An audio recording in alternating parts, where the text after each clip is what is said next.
MQM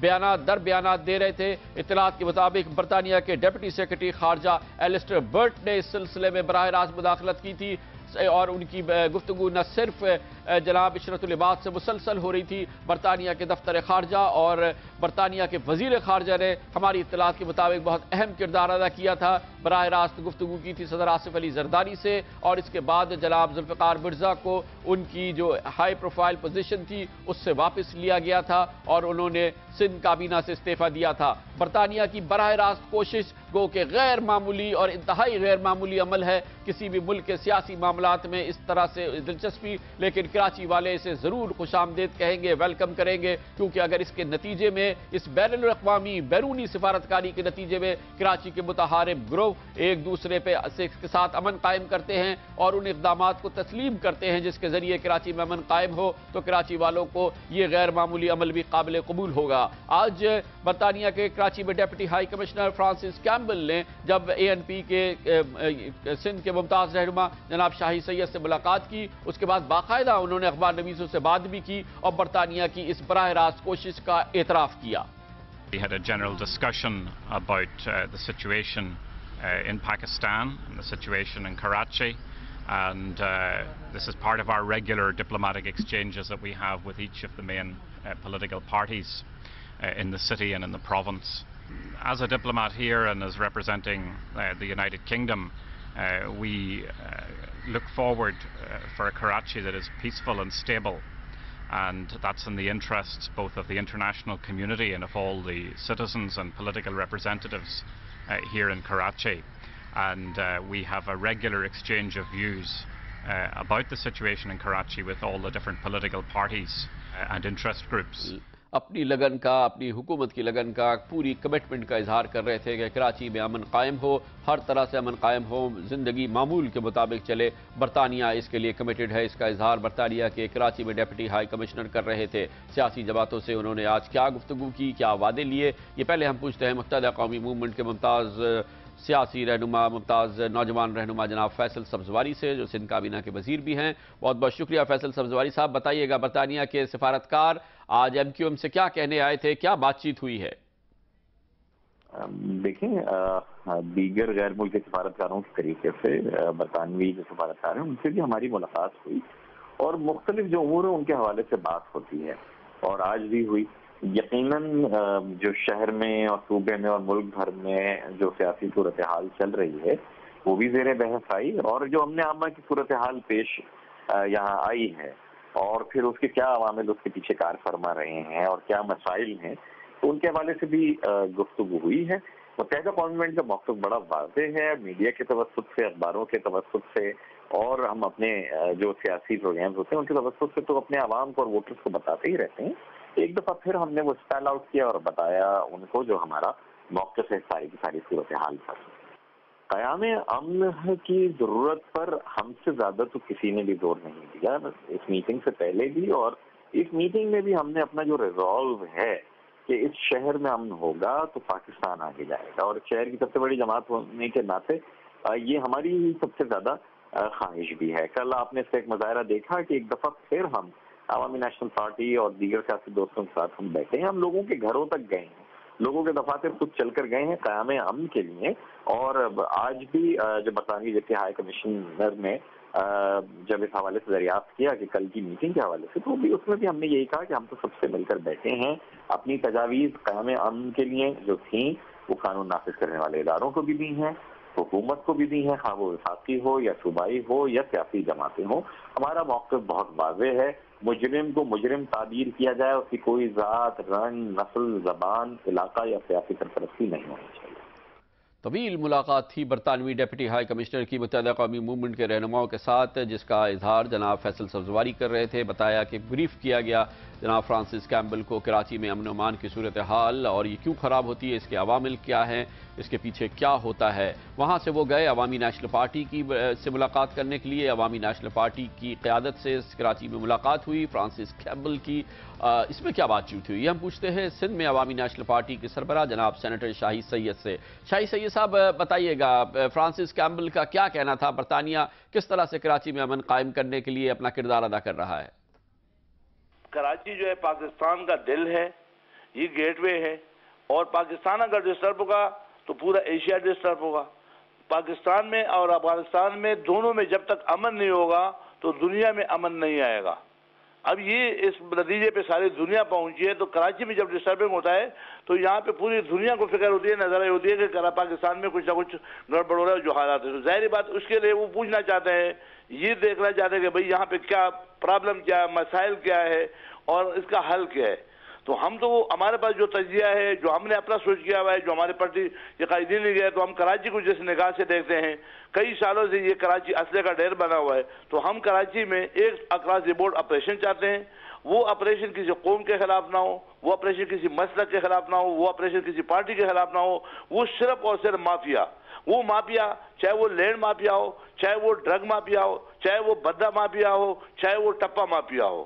اس کے بعد دوسرے جو ہم سمجھتے ہیں کہ کراچی میں ڈی ویپنائزیشن کی ضرورت ہے۔ یہاں پہ آپ نے لیاری والے میں بھی دیکھا کہ راکٹ لانچر مارے جاتے ہیں، یہاں نازآباد رجویس میجورٹی میں 256 گرنیڈ پکڑے گئے۔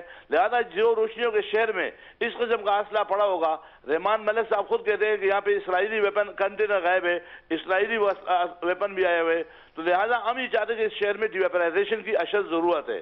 اور تیسرا، یہاں پہ فیئر الیکشن جو کہ آج تک ہوا نہیں ہے، لہذا ہم یہ چاہتے ہیں کہ یہ ابھی جو موجودہ یہ جو مردم شماری یا سینسس جو ہوا ہے، ہم اس کو کنڈم کرتے ہیں، کیونکہ یہ تنظیم کے بہت شکریہ جناب شاہی سید۔ کہتے ہیں کہ پوری دنیا کو تشویش ہے، برطانیہ کے ڈپٹی ہائی کمشنر سے کیا بات چیت ہوئی، اس کا احوال دے رہے تھے جناب شاہی سید ہمیں۔ مگر واہ واہ کیا بات ہے کہ سفارتکاری ہو تو ایسی کہ پاکستان میں کہ سب سے بڑے شہر میں امن قائم کرنے کے لیے برطانیہ کے سفارتکار ایکٹیو ہیں، برطانیہ کوشش کر رہا ہے، اور پہلی بار نہیں ہے، سال میں چوتھی بار برطانیہ کی کوشش ہے۔ کراچی والے تو ظاہر ہے کہ اس سے خوش ہوں گے، کسی بھی صورت سے کراچی میں امن قائم ہو، لیکن کیا بات ہے کہ پاکستان کے میں امن قائم ہو، سیاسی مفاہمت ہو، اور اس سب سے بڑے شہر میں کاروبار چلتا رہے، اس کے لیے برطانیہ کوشش کر رہا ہے۔ لیتے ہیں خبر سے بریک، اور اس کے بعد ذکر کریں گے جناب ذوالفقار علی بھٹو کی 33ویں برسی ہوئی ہے۔ اس حوالے سے پہلے تو یہ جائزہ لیں گے کہ جناب ذوالفقار علی بھٹو نے پاکستان پر کیا احسانات کیے، اور وہ کون سے فیصلے تھے جن سے پاکستان کو نقصان بھی ہوا۔ بہت بڑے اہم ماہرین سے ہم نے بات کی ہے، اور ان کا نچوڑ آپ کی خدمت پیش کریں گے چھوٹے سے کمرشل بریک کے بعد۔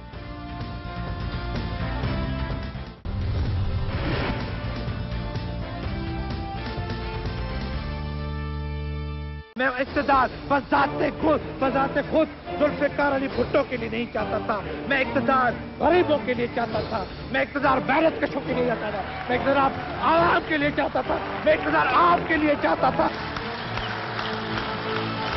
وہ دستور جس نے جمہوریت کی حفاظت، جمہوریت کی سلامت، جناب اور میں کیا کروں جمہوریت کے لیے، اور کون سی خدمات ہم جمہوریت کے لیے کر سکتے ہیں؟ کون کہتا ہے کہ جمہوریت کے وعدے ہم نے پورے نہ کیے؟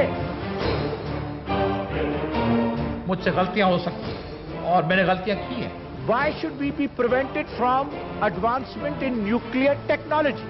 We cannot be stopped from using this process. I shall not allow any individual to leave Pakistan. I shall take measures against the families of those people who have taken money out of this country. No siparish from anyone, no nepotism, no corruption, and no maladministration.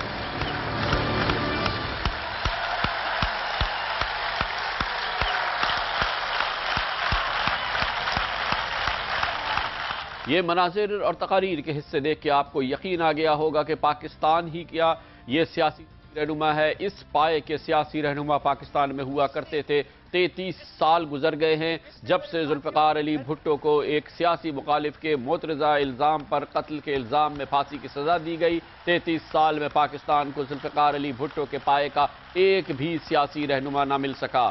Zulfiqar Ali Bhutto کا زمانہ پاکستان کے اندر ایک تلاطم کا زمانہ تھا۔ ذوالفقار علی بھٹو نے اس وقت اقتدار سنبھالا تھا جب پاکستان 2 لخت ہو گیا تھا۔ اس کے بعد سے 1977 کے انتخابات تک جبکہ دھاندلی کے سنگین الزامات لگائے گئے، پاکستان میں ہر وقت کچھ ہوتا نظر آ رہا تھا۔ ترقیاتی کام بھی ہوتے نظر آتے تھے اور مترضع فیصلے بھی ہوتے نظر آتے تھے۔ تاریخ ذوالفقار علی بھٹو کو ایک عظیم سیاسی رہنما کے طور پر یاد کرتی ہے، لیکن پاکستان میں جو تاریخ کے طالب علم ہیں اور جو ماہرین ہیں سیاست کے، وہ کہتے ہیں ذوالفقار علی بھٹو کے پاکستان پر احسانات بھی بے پناہ ہیں، اور ذوالفقار علی بھٹو کے زمانے میں پاکستان کی سیاست کو بھی نقصان بہت بڑے پہنچے ہیں۔ ذوالفقار علی بھٹو کی جو پازیٹیو پوائنٹس ہیں یقینی طور پہ ان کے نیگیٹو پوائنٹس سے زیادہ ہیں، لیکن پاکستان میں اور دنیا بھر کے ماہرین و مبصرین سمجھتے ہیں کہ ان کے بعض فیصلے اتنے کنٹروورشل تھے کہ انہوں نے ذوالفقار علی بھٹو کی پوری سیاسی کیریئر کو معترضہ بنا دیا یا کنٹروورشل بنا دیا۔ ذوالفقار علی بھٹو کے پاکستان پہ کیا احسانات تھے اور ان کے فیصلوں سے پاکستان کو کیا نقصان پہنچا، ہم نے کئی ماہرین سے اس سلسلے میں بات کی۔ پاکستان کے اندر، پاکستان کے باہر جو پاکستانی امور کے ایکسپرٹس ہیں، ہم نے رائے جانی کہ وہ کون سے امور ہیں جن کو پاکستان کے لیے ذوالفقار علی بھٹو کی سب سے بڑی خدمات گنایا جا سکتا ہے، اور وہ کون سے ان کے فیصلے تھے جو کہ پاکستان کو نقصان پہنچا گئے۔ اسی کا ایک موازنہ ہم آپ کو پیش کرتے ہیں۔ 5 ذوالفقار علی بھٹو کے پاکستان پر احسان اور 5 ایسے فیصلے جو پاکستان کو نقصان پہنچا گئے، اس کا ایک ہم آپ کے سامنے جائزہ پیش کرتے ہیں۔ جناب ذوالفقار علی بھٹو کی 33ویں برسی کے موقع پر پاکستان پیپلز پارٹی کے بانی کی 33ویں برسی انتہائی عقیدت سے، احترام سے کل منائی گئی، اور آج بھی اس سلسلے میں متعدد تقریبات ہوئی ہیں۔ ذوالفقار علی بھٹو کے 5 احسانات، ان کے 5 فیصلے جو نقصان پہنچا گئے۔ ایک بڑا اچھا فیصلہ، ایک نقصان دہ فیصلہ۔ پہلا فیصلہ ذوالفقار علی بھٹو کا جو پاکستان پر جس کو احسان سمجھا جاتا ہے، ذوالفقار علی بھٹو قیدی واپس لائے اور شملہ معاہدہ کیا۔ بھٹو نے بھارت کا دورہ کیا، بھارتی ہم منصب اندرا گاندھی سے امن کے معاہدے اور 93,000 فوجی قیدیوں کی واپسی کا معاہدہ کیا۔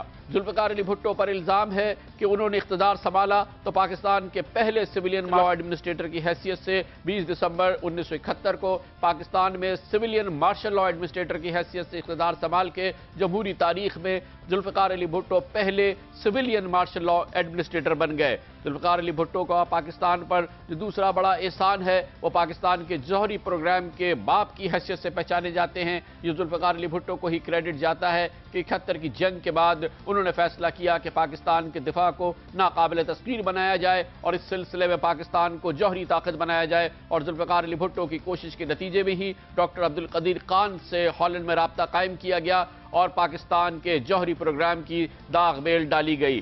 ذوالفقار علی بھٹو کو جو معترضہ فیصلے ہیں جن پر پاکستان پر جس کے بڑے سنگین اثرات مرتب ہوئے ہیں، اس میں ان کا وہ معاشی پروگرام ہے جس کے ذریعے وسیع پیمانے پر پاکستان میں صنعتوں کو اور دوسرے اداروں کو قومیہ لیا گیا۔ پاکستان میں بھٹو کی نیشنلائزیشن منصوبے کے تباہ کن اثرات مرتب ہوئے۔ 1972 میں پلان کے پہلے مرحلے میں سٹیل، کیمیکل اور سیمنٹ جیسی بنیادی صنعتوں کو بھٹو نے سرکاری تحویل میں لے لیا۔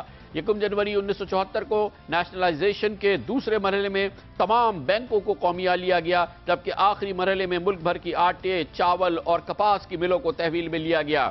اسی دوران بھٹو صاحب نے پاکستان کے تمام نجی اسکولوں اور کالجوں کو بھی سرکاری تحویل میں لے لیا اور ان کو نیشنلائز کر لیا۔ نیشنلائزیشن کے اثرات پاکستان کی معیشت کی کمر توڑنے کے مترادف ہوئے۔ یہی وجہ ہے کہ وہ ادارے جن کو قومیایا گیا تھا وہ سفید ہاتھی بن گئے، اور پھر بمشکل تمام کوشش کی گئی کہ ان اداروں کو دوبارہ نجی ملکیت میں دے دیا جائے۔ بھٹو کے جو پاکستان کی خدمات میں اہم فیصلے رہے ہیں اس میں شامل ہے ان کا یہ فیصلہ جس کے تحت پاکستان میں صنعت کی بنیاد رکھی گئی اور پاکستان کی قومی اداروں کو تشکیل دی گئی۔ لیکن ذوالفقار علی بھٹو صاحب کے وہ فیصلے جو کہ پاکستان پر منفی اثرات مرتب کر گئے، شاید بہت سارے لوگوں کو ابھی بہت اچھی طرح سے یاد نہ ہوگا کہ یہ 1970 کی دہائی تھی کہ بلوچستان میں ایک بھیانک فوجی آپریشن لانچ کیا گیا، اور اس کا حکم اور اس کی سرکردگی خود پاکستان پیپلز پارٹی کے بانی جناب ذوالفقار علی بھٹو نے کی، جس کے تحت جنوری 1973 میں بھٹو نے بلوچستان میں بغاوت کے خلاف فوجی آپریشن کے احکامات دیے اور بلوچستان اور خیبر پختونخوا کی صوبائی حکومتوں کو تحلیل کر دیا۔ لیکن اچھے اقدامات بھی مسلسل جاری تھے، اور ذوالفقار علی بھٹو شاید پاکستان کے سب سے بڑے سیاسی رہنما اور سب سے پر اثر سیاسی رہنما تھے جنہوں نے پاکستان میں تعلیم کی ترویج کو ترجیح دی اور عملاً ترجیح دی۔ بھٹو نے دیہی اور شہری علاقوں میں اسکولوں کا جال بچھایا۔ بھٹو صاحب کے دور میں 6,500 elementary schools, 900 middle schools, 407 high schools, 51 colleges اور 21 جونیئر کالجز قائم کیے گئے۔ 1974 میں ڈاکٹر عبدالسلام کے تعاون سے انٹرنیشنل نتھیا گلی کالج آف فزکس قائم کیا گیا، اور آج بھی نتھیا گلی کالج کے زیر اہتمام عالمی کانفرنس میں دنیا بھر سے سائنسدان شرکت کرتے ہیں۔ 1975 میں علامہ اقبال میڈیکل کالج قائم کیا۔ 1976 میں انسٹیٹیوٹ آف تھیوریٹیکل فزکس اور پاکستان اکیڈمی آف لیٹرز قائم کی۔ اس کے علاوہ سندھ میڈیکل کالج، نواب شاہ میڈیکل کالج، چاند کا medical college, Lyari general hospital اور عباسی شہید جیسے اسپتال بھی جناب ذوالفقار علی بھٹو کے مختصر دور اقتدار میں قائم کیے گئے، جس کا مقابلہ کسی بھی دور اقتدار سے پاکستان میں نہیں کیا جا سکتا۔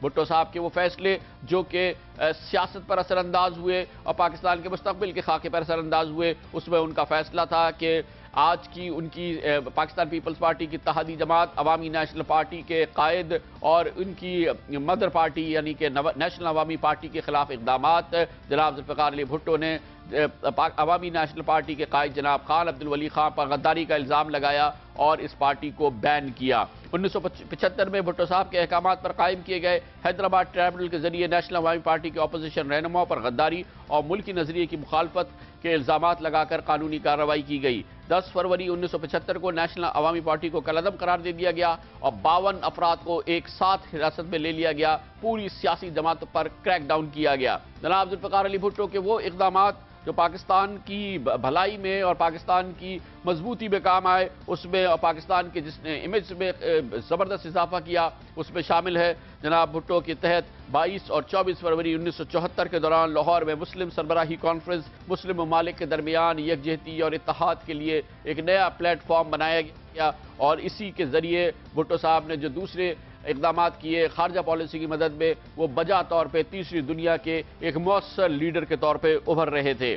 لیکن دوسری جانب ملک میں انتخابات کا گیا، ان کی جمہوریت پسندی اور جمہوریت سے لگاؤ کا امتحان آیا، لیکن جب انتخابات ہو رہے تھے 1977 میں تو سنگین الزامات لگائے گئے دھاندلی کے۔ مارچ 1977 کے انتخابات میں پی پی پی امیدواروں کی فتح کے لیے بڑے پیمانے پر دھاندلی کی گئی، اور یہ اس حد تک بڑھ گئی کہ جماعت اسلامی کے مولانا جان محمد عباسی کو، جو جناب بھٹو صاحب کے خلاف لاڑکانہ میں انتخابات لڑنا چاہتے تھے، ان کو اغوا کر لیا گیا تاکہ بھٹو صاحب بلا مقابلہ منتخب ہو سکیں۔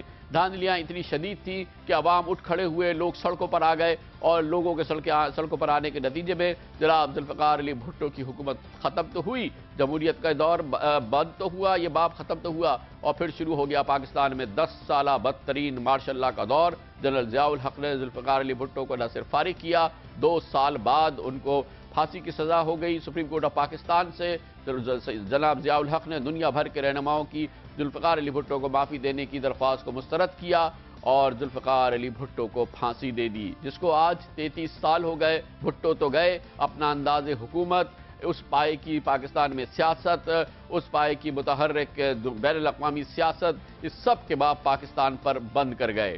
لیتے ہیں کمرشل بریک، اور اس کے بعد ذکر رہے گا کل ذوالفقار علی بھٹو صاحب کی برسی کے حوالے سے لاڈیرو میں بڑی تقریبات ہوئی، اور جس میں پاکستان پیپلز پارٹی کے رہنماؤں نے خطاب کیا۔ جناب آصف علی زرداری، جناب بلاول بھٹو زرداری اور جناب اعتزاز احسن۔ بھٹو صاحب کا ذکر تو تھا، لیکن چھائی رہی ان تمام تقاریر میں سپریم کورٹ آف پاکستان میں NRO مقدمہ، سوئس عدالتوں کو خط لکھا جائے، حکومت پاکستان وزیر اعظم Yousuf Raza Gilani supreme court of Pakistan کے فیصلے پر عمل کرے یا نہ کرے۔ بھٹو صاحب کی برسی تھی، ذکر چرچا اور اس کا اہمیت سب سے زیادہ تھی، اس کے بارے میں آپ کو بتائیں گے چھوٹے سے کمرشل بریک کے بعد۔